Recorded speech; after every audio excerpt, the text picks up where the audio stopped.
So welcome everyone.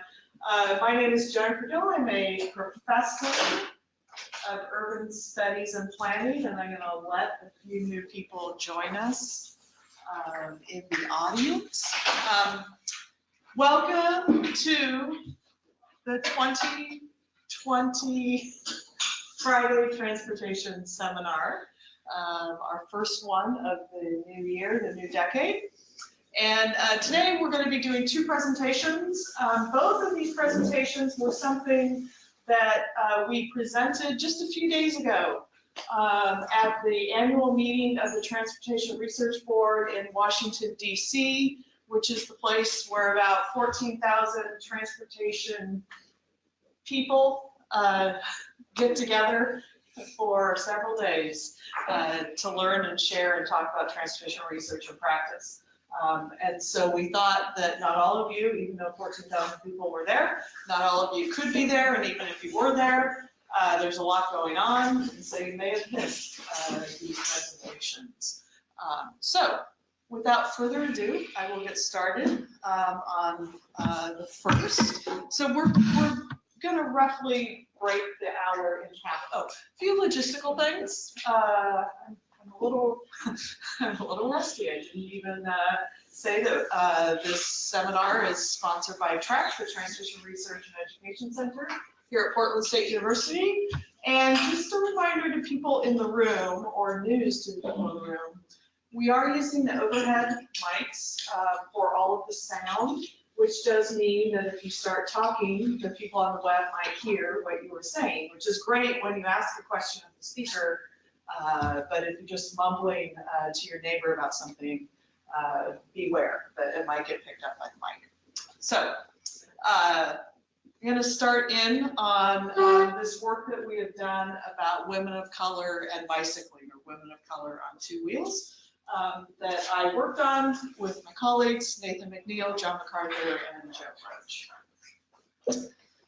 So a little background very quickly, the data that I'm using, where it came from. So this came from our larger research project that the report is called Breaking Barriers to Bike Share.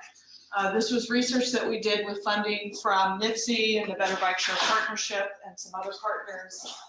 And what we did was we did surveys of people living in neighborhoods that have bike share stations in Chicago, Philadelphia, and Brooklyn, New York City.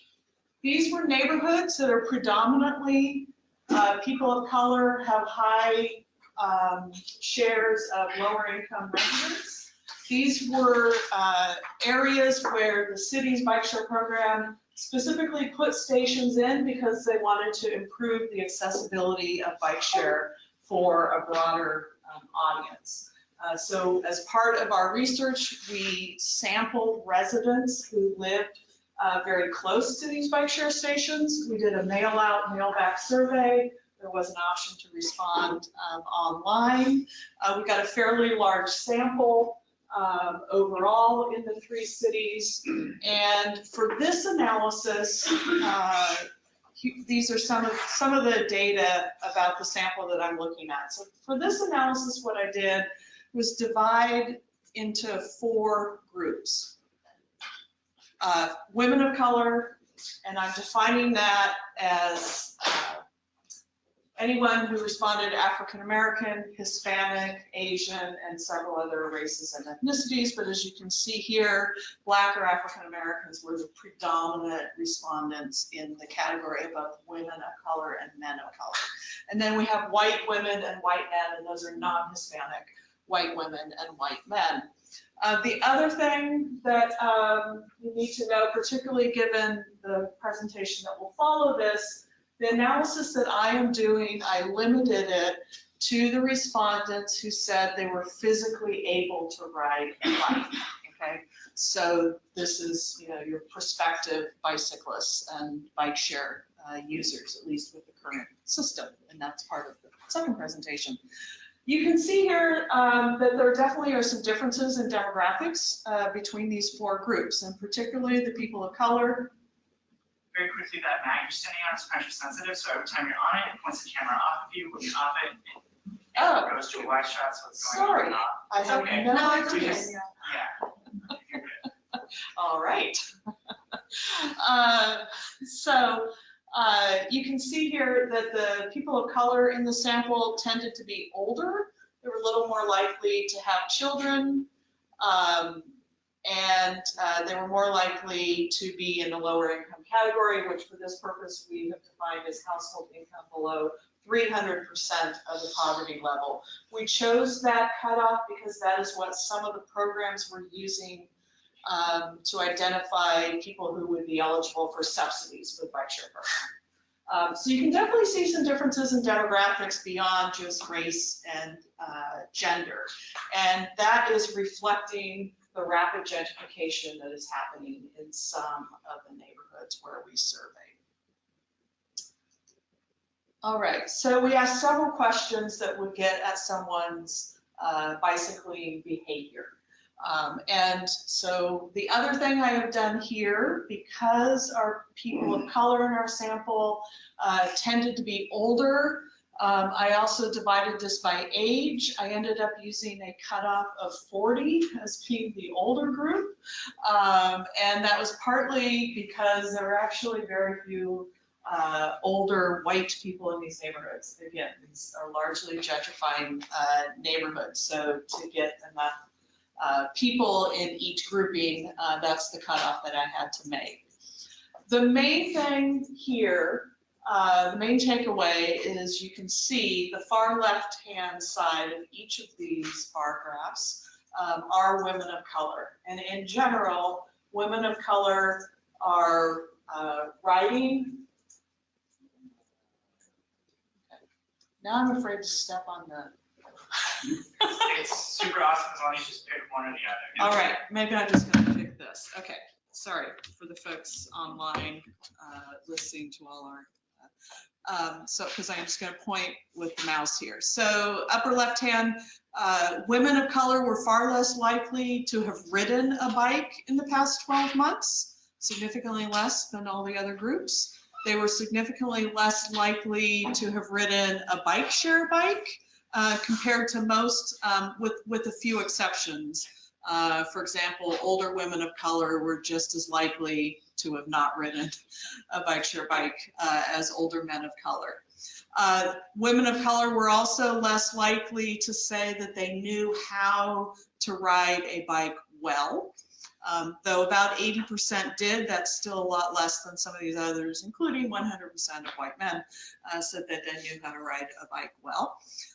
And then this interest category, about half of the women of color said that they would like to ride a bike more for transportation, but that is still significantly less, particularly compared to white women and white men in our sample. So less actual use of bicycles and bike share, less interest, and less confidence in riding.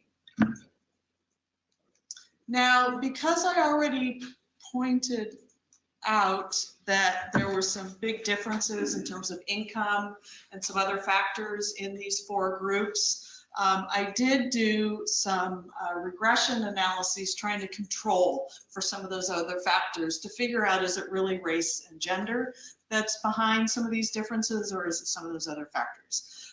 So for two of the outcome variables, this is what we see. So compared to white men, women of color are 41% as likely, so less than half as likely to want to ride a bike more for transportation, and 28% as likely, so a lot less likely to have actually ridden a bike in the past 12 months, even after I control for income, education, age, having a bicycle, and knowing how to ride a bike well.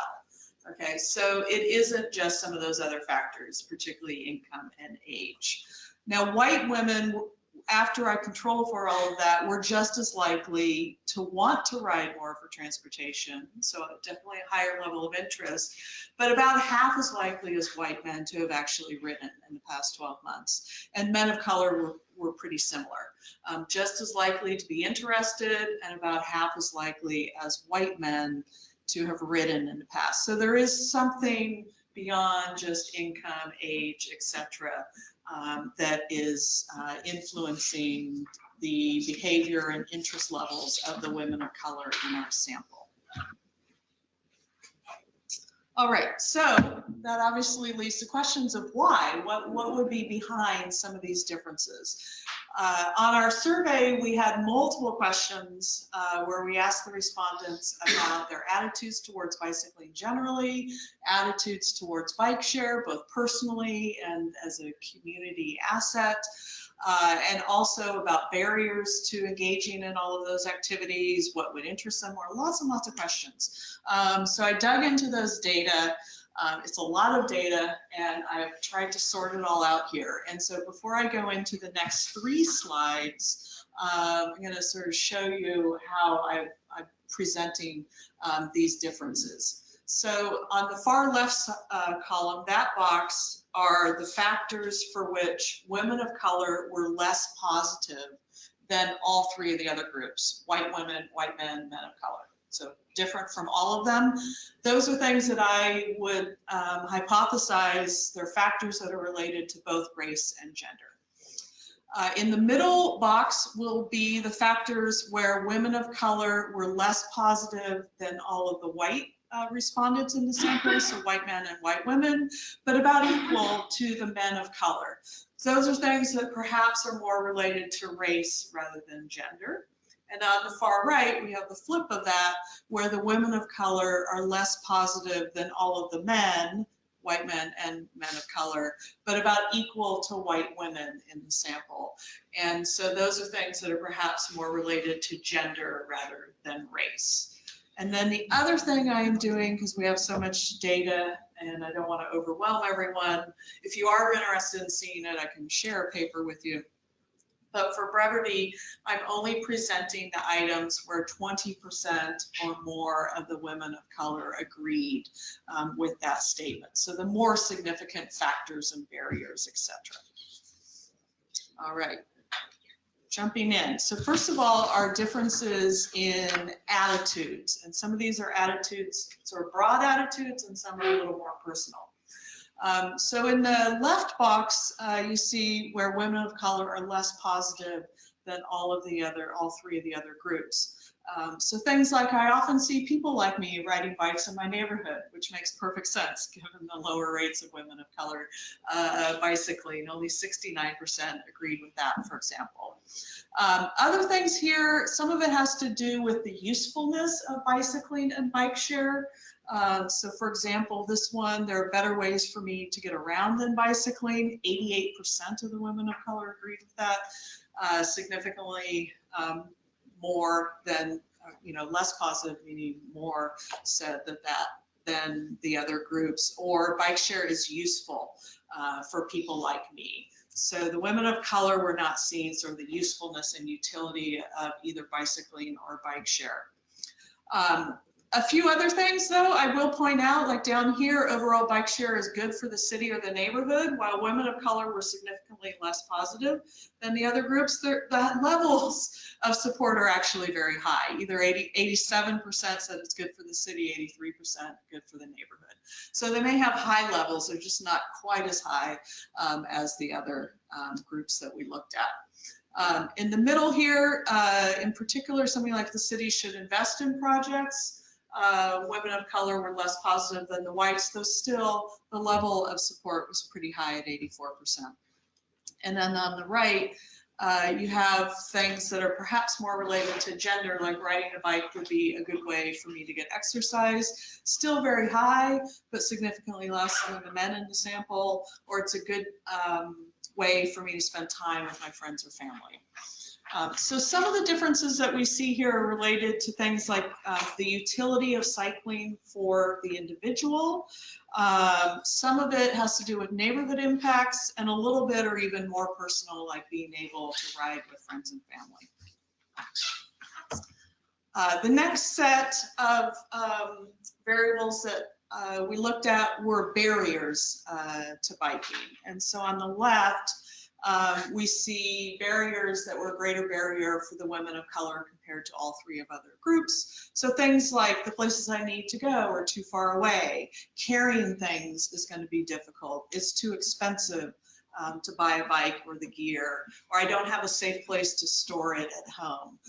So again, some of those just personal, just using a bike for daily life doesn't seem to be a good option. In the middle, these are the things where the women of color, it was a greater barrier to the women of color than all of the whites in the sample, but similar to men of colors. And these factors have a little bit more to do with personal safety and crime. I might not have a safe place to leave the bike at the places I go to. It could cause me to be harassed or a victim of crime. So those are factors that seem to be more related to race than gender.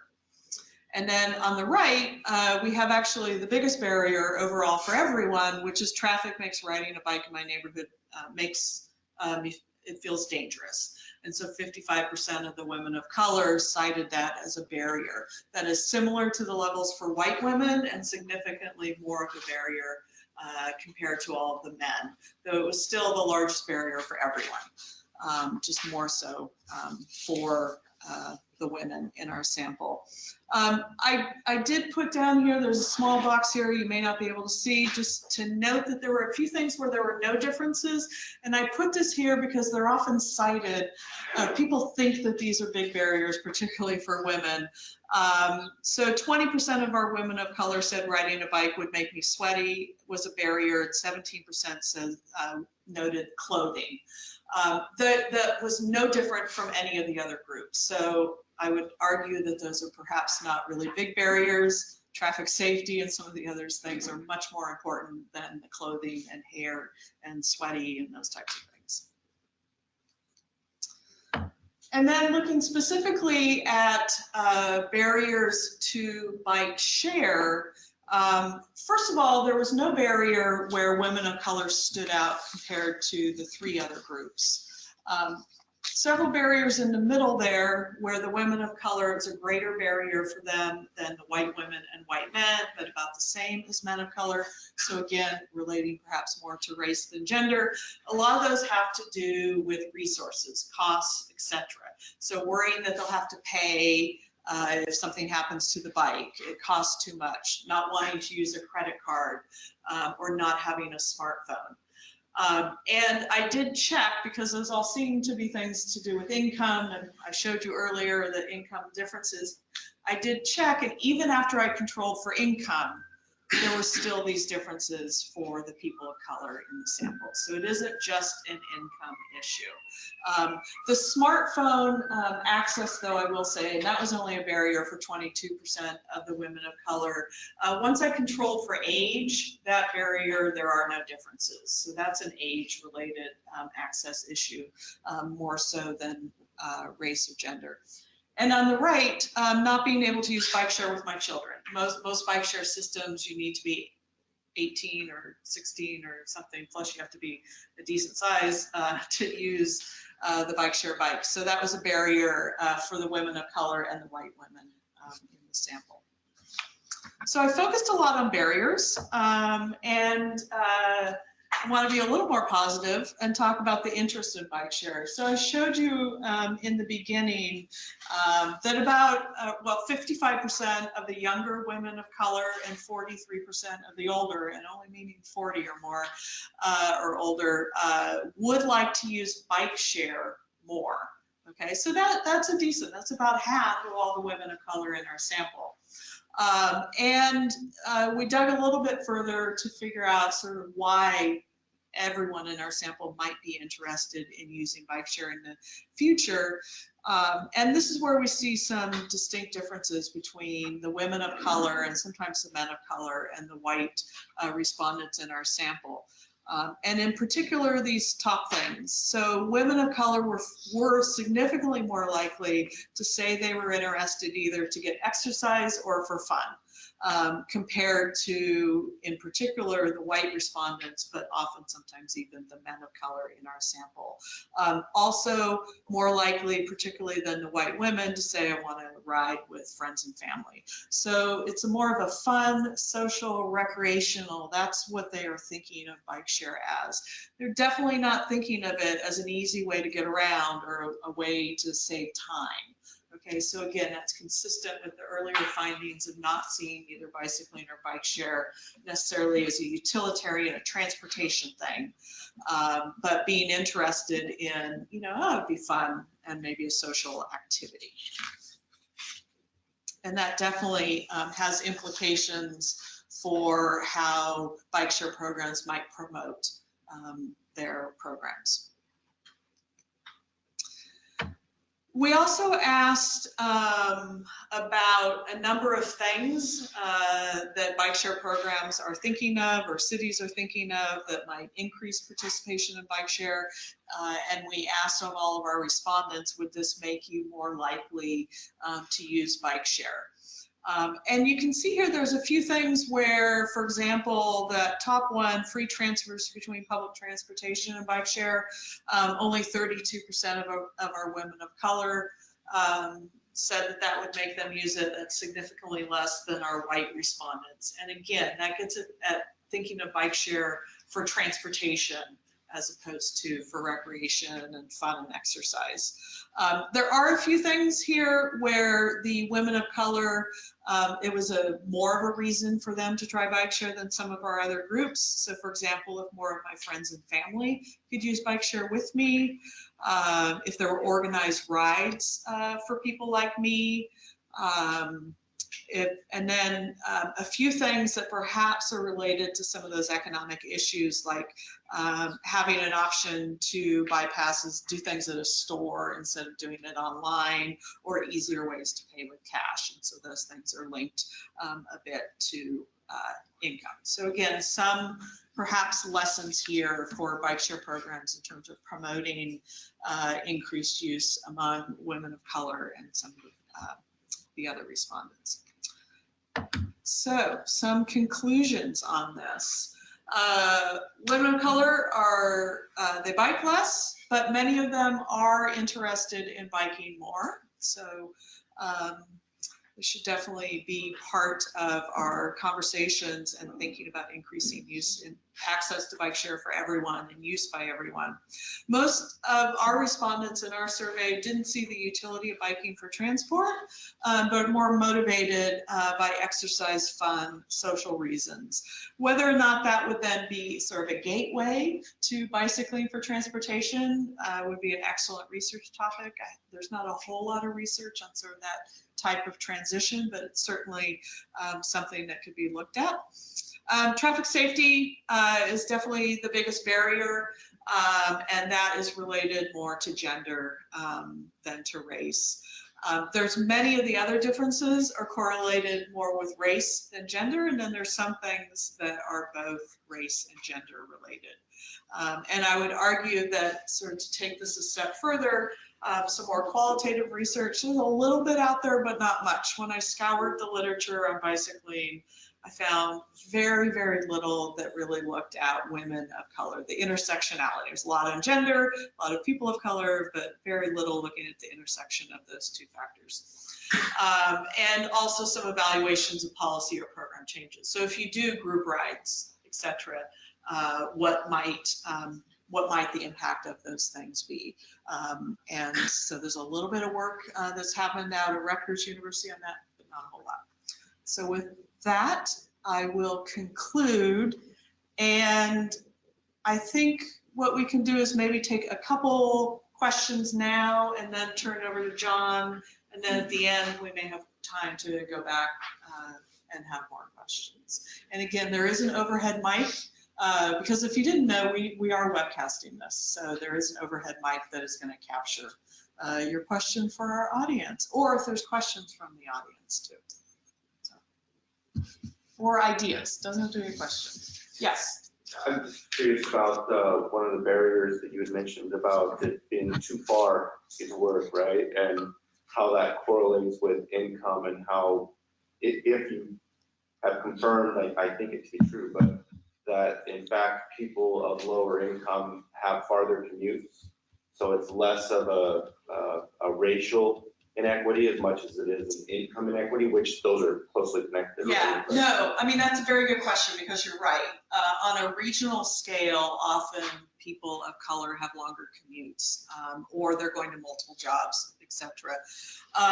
In this sample, when I controlled for income, that was still a bigger barrier for the women of color. Okay, so in this case, it wasn't just income. These were all neighborhoods that were close to the center of the city also, and so had pretty good accessibility. This was something that we saw throughout the research, and it raises a question too of, are their travel distance actually longer than the other respondents, or is there also a perception, particularly for bicycling? And so there's a lot sort of behind that that's a little hard to unpack exactly what may be causing that. Yeah, but good question. Yes. So I may have missed it, but did you explore the cultural aspects of race and why that may be a barrier?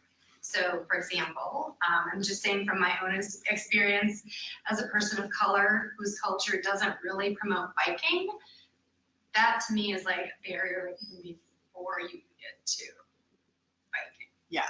So for this research, we weren't able to dig into that at all. We had a lot of questions to answer, and unfortunately that we didn't have room for, but I definitely agree. And there's been some other great research both here in Portland and elsewhere that looks at, has more qualitative research of both people of color and specifically often women of color, and culture definitely for certain ethnicities comes up as a barrier. And so that would be another. And I will also say, I mean, for example, this sample, we have Blacks and African Americans included sort of in one category. That's a very simple approach. There's a lot of differences there, particularly, for example, African immigrants. And so we've simplified things here. We've learned a bit, but it's more complex than what I have shared today. One more question, and then I'm going to turn it over to John. For the future considerations, to what extent did you look at bike share stations within neighborhoods that are primarily neighborhoods of color? Because I feel like the first mile is the hardest bit because the stations are usually typically far outside. So these were all people who lived within a quarter mile of a bike share station. So they had access. They lived near a bike share station, and most of them were aware of that. They knew the bike share station was there. And so that accessibility portion should not have been a factor, at least on the home end. Okay. Could be definitely on other ends. So we do have a question from, we have a question online. How would you recommend practitioners use these findings or change processes for priorities? I would say that one of the first and sort of more obvious is in terms of marketing and outreach programs, and to doing more personalized, talking about how bike share and bicycling can be a fun for exercise, for improving health, having more targeted events to introduce women of color to bicycling and bike share. That to me is sort of one of the first more obvious factors. I do also think that there is something about just growing bike share and having more diverse people, not just bike share, but biking in generally, as we diversify who is bicycling and using bike share. Just in terms of social networks, it's going to make a difference because a lot of people, there's definitely a link between whether or not you know other people who use bike share and whether you use it yourself. And so the people of color in our sample were far less likely to know other people using bike share. So I think some of it will improve with numbers, but how to get those numbers is a bit of a challenge. And traffic safety, need safer places to bike for sure. So with that, I'm going to turn it over to John MacArthur, Research Associate here at TREC at Portland State University, who's going to talk about the research he's done. Thank you. Great, thanks. So I'm going to talk about a different type of equity, dealing with adaptive bike share and adaptive cycling, and basically expanding bike share to people with disabilities and older adults. So this kind of stems from a recent national scan of bike share programs and looking in the last, probably 2 years, where they are looking at their system and looking at how to expand to provide mobility and access for all within their programs, and then how do they make their bike share systems be more adaptive or more open to all people that want to use it. So this is a project that kind of stems off, I'm going to talk a little bit about taking that data set that Jennifer talked about and looking at kind of a market and needs analysis from the same group of people from that survey, and then talk a little bit about the national scan program, national scan of the programs that we did. So this is also a paper that we presented at TRB in the same session as Jennifer's presentation, and it's work that Nathan McNeil, Austin Cummings, and Joe Roche and I did. So when we think of the growing needs, right now there's about 50 million older adults in our country, and that's going to almost double. I mean, it's going to be about 85 by 2050. So, a huge subset of people moving to become over 65. Right now, 1 in 7 adults has some type of mobility related disability, and 2 out of 5 adults with that are over 65 have some type of mobility related disability.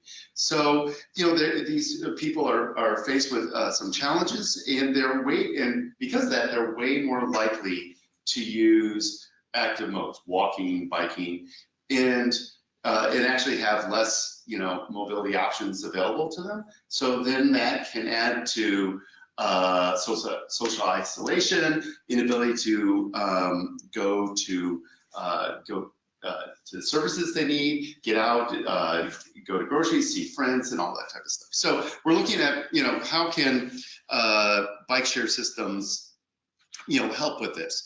So when we look at the marketing, this kind of exploring this data set that we have of the low income people, communities of color survey that we did, we look at ability to ride. So these next couple slides, we kind of separated the people based on their ability to ride, and the dark blue is not able to ride, and then the green is temporarily unable to ride. So these are kind of self-designations of the people that were taking the survey. And we see that, significant age issue here, where as people get older, they really feel that they're unable to ride a bicycle. We also see a significant difference here in income. So lower income households definitely feel that this is an issue, that they're unable to ride. And we also see within this survey set that it's also around race and ethnicity. So households that were African American or Latinx were less likely having the ability to ride or feeling that they can ride in a temporary sense. And then also slight variation here between men and women. And I think a lot of this also goes to what, obviously Jennifer just had a whole presentation about this, but women for many different reasons feel that they're unable to ride, or and I'll get to this, maybe it's more about the type of bike that is being provided to them, or not having access to a bike being some of the reasons why they can't ride. So maybe if we provide different types of bikes, we would also get them to ride. So here is, we just asked, do you know how to ride a bike? And we definitely see the folks that are physically able to ride, they say they are, but not much difference. Like even the people that are not physically able to ride or temporarily unable, the majority of them know how to ride a bike. But we do see when did they last ride a bike? It's very dramatic, so those people, we see a lot less ability, or they've not ride in the past 5 years, and so they're really maybe not feeling comfortable, or they've kind of, some type of issue has happened as they've grown older, or they have some health issues that all of a sudden they stop riding, right? And so then we had some questions about interest in use of biking. And so the dark blue is, again, the physically unable to ride, and the greens are the people that feel they're challenged. Definitely the people want to ride more than they currently do, and they would like to use bike share more. We definitely see similarities between the physically able to ride and the temporarily unable to ride, a lot lower in that people just can't ride here. But we see that they start agreeing more that riding would give them more independence, would be a great way for them to get exercise, and so that by providing some type of bike that they could use, they would actually maybe want to go out and participate in that. Again, we talk about barriers here.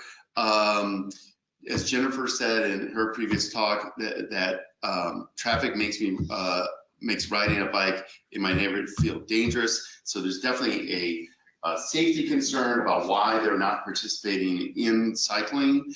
But also this, too far, so how do we break down that issue about distance, and then also not having a bike or the gear related. So these are kind of bike share related barriers that maybe if providing the right type of bike or could break down those barriers. And then we get into this kind of, we see the people that are physically able to ride.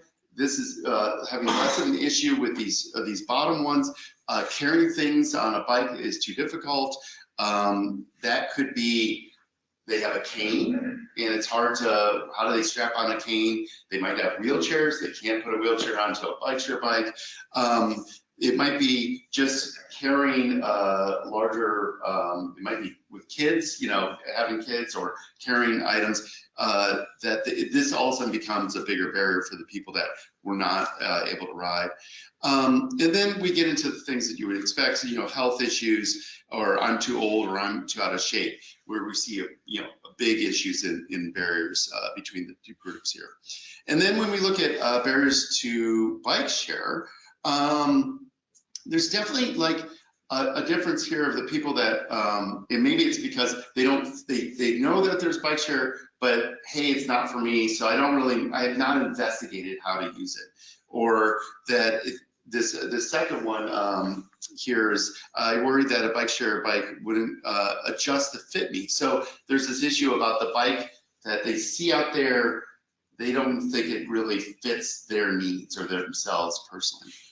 So I'm going to jump in now talking about adaptive bicycles themselves, and this is from our scan. And what I like to put out here, people have seen this in various different forms. I love this way. This is from the Robert Wood Johnson Foundation, where they've taken it, and it's really about adaptive cycling, where you see, hey, people have different abilities, different sizes, different issues, and equity is really about providing a device that breaks down those barriers. It's not just providing the device, the bike itself. So when we talk about adaptive bicycles, I think people conjure up, different ideas. I think traditionally when people think about it is these trikes, three-wheeled bicycles that provide more stability, that maybe have a basket on the back. There's tandems in which you may have a caregiver ride with you, or somebody that can help you ride the bike if you are less stable in riding a bike or have less power. And then also hand cycles, so you don't have the ability to use your legs, but you can pedal the bike using your hands. But I've also thrown in this fourth category here, because I really do think electric bikes are an adaptive bike that break down many of the barriers that even Jennifer talked about, getting places too far. I've done a lot of e-bike research, and many of the people that have gone out and bought e-bikes are people that have health concerns or physical limitations that make cycling harder, and e-bikes really do break down those barriers. So I've kind of thrown them in here, and then I've also thrown in the scooter, the Razor scooter that Portland has, because that also is a different type of adaptive bicycle. It's a scooter, you're sitting down, but it provides more stability. You don't have to use your legs, but it helps people to participate in mobility. So I'd like to, expand that idea of what we think of traditional adaptive cycling. It's not just for people with, what we would think is more severe mobility issues. So in our scan, we looked at 70 systems. Out of those 70 systems, 10 indicated that they had some type of adaptive bike program. And I'm going to talk about what we really saw. There's a kind of bifurcation of types of programs being offered around the country. So the first one is what we have in Portland. So Adaptive Bike Town is what they call it here. It's really a bike library model, in where you have a pickup location. It's really a store or a rental place where it's usually near a recreation access. Ours is on the other side of the Willamette, down near OMSI, and they have store hours. You call for reservations. There's a staff there that helps to assist the person who wants to use the bicycle and provide questions and fitting. There's usually places that they can park really close to that store, so that and they can store their if they have a wheelchair or some other device that they use to get around, it's places for storing. But they also can provide a lot of different types of bikes. So the right side, your right side over there is the Bike Town pictures. This one is from Detroit, which is another model of this. They kind of really took the Portland model and did the same thing in Detroit. And so you see kind of recumbents, you see a hand cycle, you see trikes, and so really they can fit any type of need at these places. And then finally, it really is a cost per hour per day. There are some discounts for kind of honored citizen discounts, but these kind of tend to run about $5 an hour, $15 for 3 hours type of things. And then they're really you take it out, you go use it, and you bring it back to the same thing. So it's not what I think when we think of the word bike share, is not really the same thing. I kind of put this up because they really rely on partnerships to work. They rely on a bike store that wants to do this. They usually rely on some type of organization that deals with people with disabilities to reach out to people within the community to make them understand about the programs, and to actually really provide important feedback to the operators in the cities in providing these. What type of bikes do we need? How do we make this truly kind of open to many people using the systems? But they also, within that, it takes a lot of effort to make these things work. And so I want to, this appreciation that it's not just kind of an easy put the bikes out there and people will come and use them. but they have extreme high value for the individuals that use them. So, you know, here's this woman that is using this kind of hand cycle type of bike, and it's really has like changed their like perception of getting out, using the recreational trail in Portland, and really providing like needed kind of enjoyment and the ability for them to go out there, bike with their friends, their family. These systems like Portland are not heavily used in the traditional sense of, you know, last summer, I think in 2019, this system had maybe 250 trips, you know, during the summer season. That was up from the last 2018 by triple or quadruple the amount. So, but you know, when you're talking about bike share systems, these are very kind of low number of trips, but high utility, high enjoyment. The other model is this integrated model. So what you would traditionally say, okay, this is a bike share system. Point A to point B, you get on the bike, you take it somewhere, you get off it. There are only a couple examples within that 10, but the one that just launched, and it's the kind of the most interesting, the big one, is the Bubbler system in Milwaukee, Wisconsin, where they've actually integrated trikes and tandems into the system. So they actually created a part of the bike that can actually be attached, and then they can actually dock it into the same dock as all the other bikes. These systems are open, same price, so whatever you would pay for using a normal bike, if it's the same pricing, but they have limited types, limited access. Parking's not really nearby. They don't have places to store if you did have a wheelchair or, you know, some type of other device that you need to get there, or a car. You wouldn't be able to park it right there, or you wouldn't have it when you got off it.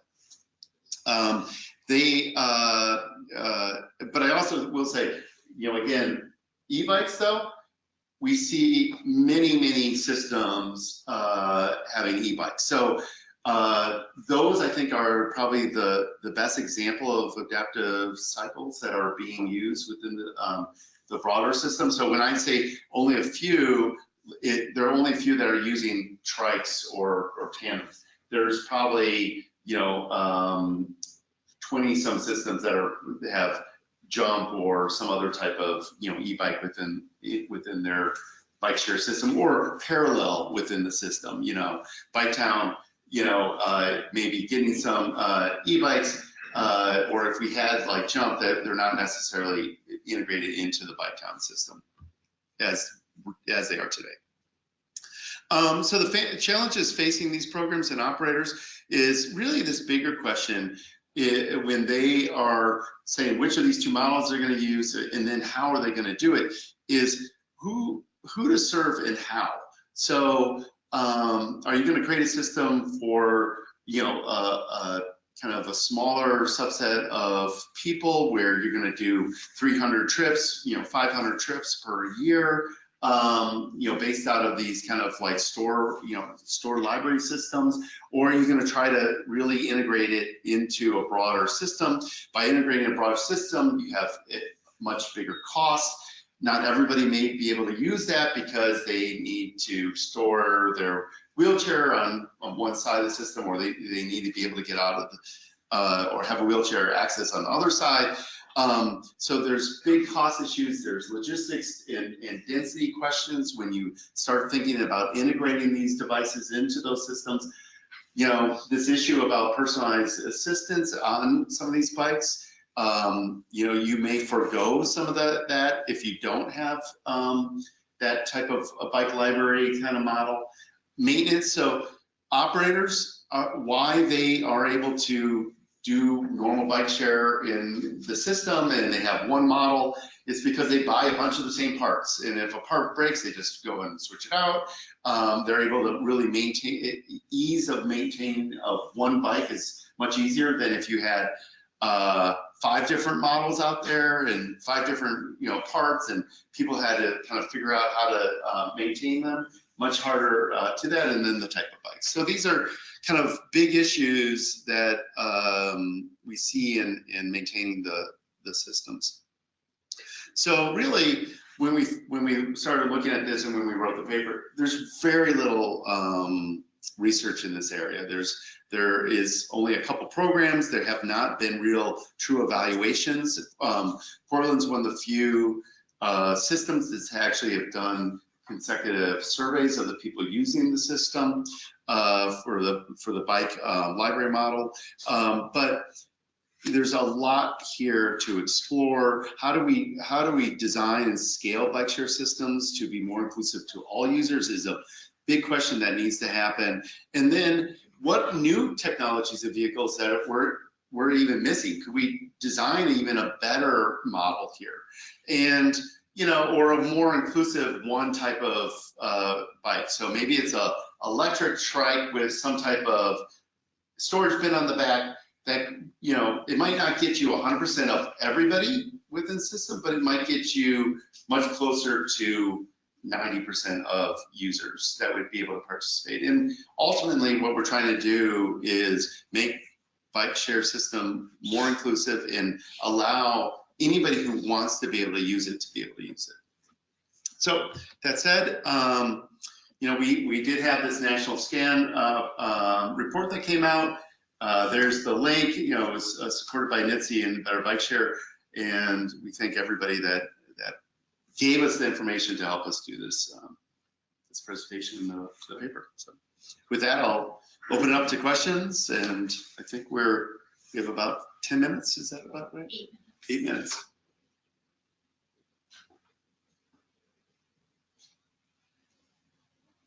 Yes. I don't know if it's as much of a question, but I do work with people who use wheelchairs. And or some of them have special, very expensive chairs. So I'm just kind of, people I know, how can I turn them on to this? But it would be transporting them from their current chair into this bike, and it would have to be a hand bike. Yeah. And so I'm just trying to think through all this and get them involved and get them all excited. Well, and that's I really think that's the bike library model is a great way just for the person to experience what it's like to use it. They might have no experience in bicycling at all. And so those models, that library system is great in that it's like gets them to try it, gets them to experience it. And it might be enough for them to say, okay, I'm gonna go buy one myself so I can have it at home, and I'll go ride it around as their own bike. Or if that's too, they tend to be more expensive than a traditional bike. They can always use the bike library model. And again, can we truly have everyone using bike share in an example to these kind of more extreme disability? Probably not in a true sense of bike share model, but you could have these two parallel systems in the city. So you could have a bike share system that is as open as it possibly can, with a couple different options and in the system, more electric bikes, maybe some trikes and the regular bikes. And then you have a library type of system that allows people that they just want to go out and cycle, and it provides them that access.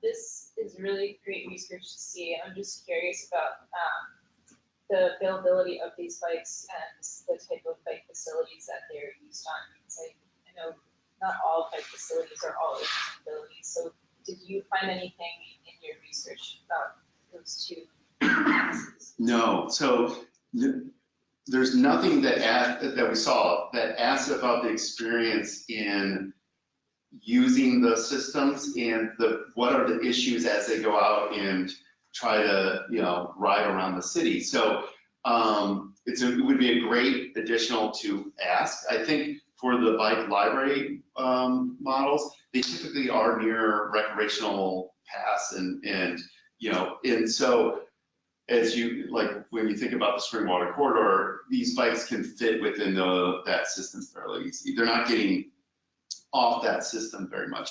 But on the integrated model,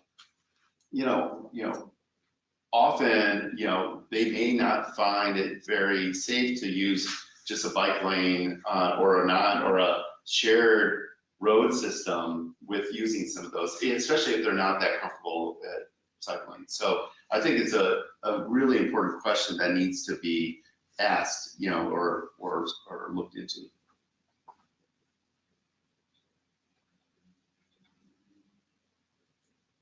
Any more? Anything on the web? So what do you think is the next phase for looking at bike sharing? What research is still needed? The broader or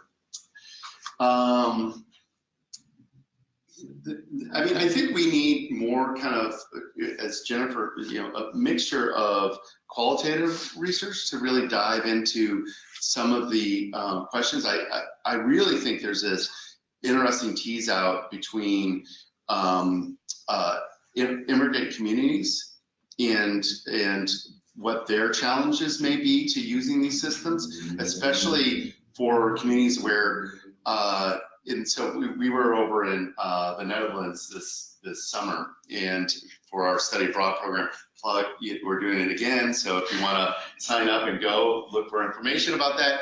But what was really interesting is that they have some communities that women where they were coming from do not bicycle, and they were coming into a culture where it's heavily about cycling, right? And places like Portland, we're trying to promote more cycling. So when people come to the country and they want to experience this new thing, how do you create programs to, one, teach those women to cycle? So you have to have programs to, appropriately do that, and providing more access to the bikes, because a lot of times those were lower income individuals coming over to the Netherlands. But also there was this interesting thing where the men, and this is an issue in the Netherlands, were coming and they were leaving a place where bicycling was common and coming to a place where they didn't want to bicycle anymore. There's a social mobility issue about, like, hey, if you cycle, you're considered low income, or your status is lower, and they wanted a motorcycle or a car. And so it's kind of like this interesting, dealing with, and I think you asked that question of Jennifer, what the cultural aspects, how do they really create barriers or create conditions where people don't want to use the cycling infrastructure or bike share system. So, yes, right. Well, thank you. We'll be on time. Thank you, everyone. Thank you, everybody on the web.